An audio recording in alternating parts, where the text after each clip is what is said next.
Reacting to the Court of Appeal's decision on Monday, which made it clear that more votes cast should be interpreted as valid and credible votes, Apnu+Afc executive Aubrey Norton says that the ruling has strengthened the position of the Apnu+Afc coalition that only valid votes must be used to elect a president.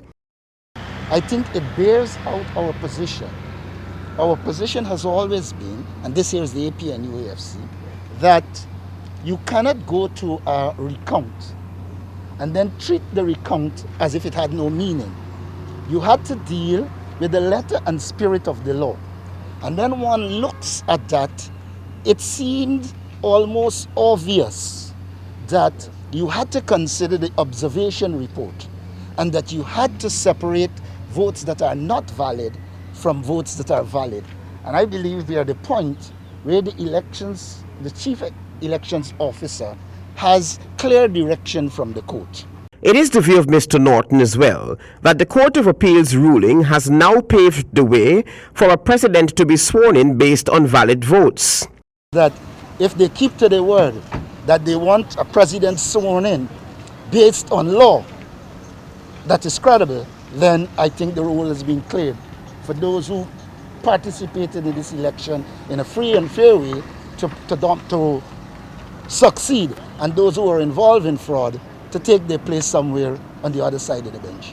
Also, in its ruling, the Court of Appeal found that it had jurisdiction to hear the matter.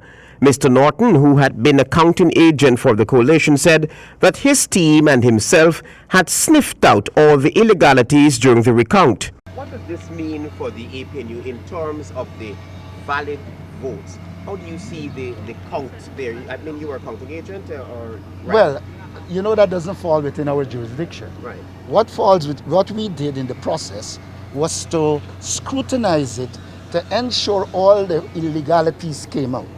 Those illegalities are out, they are stated in an observation report, and we expect ipso facto that the chief elections officer will be guided by the observation report and make his declaration of valid votes cast. The CARICOM report was also accepted into evidence by the Court of Appeal. Norton was asked for his comments on that report.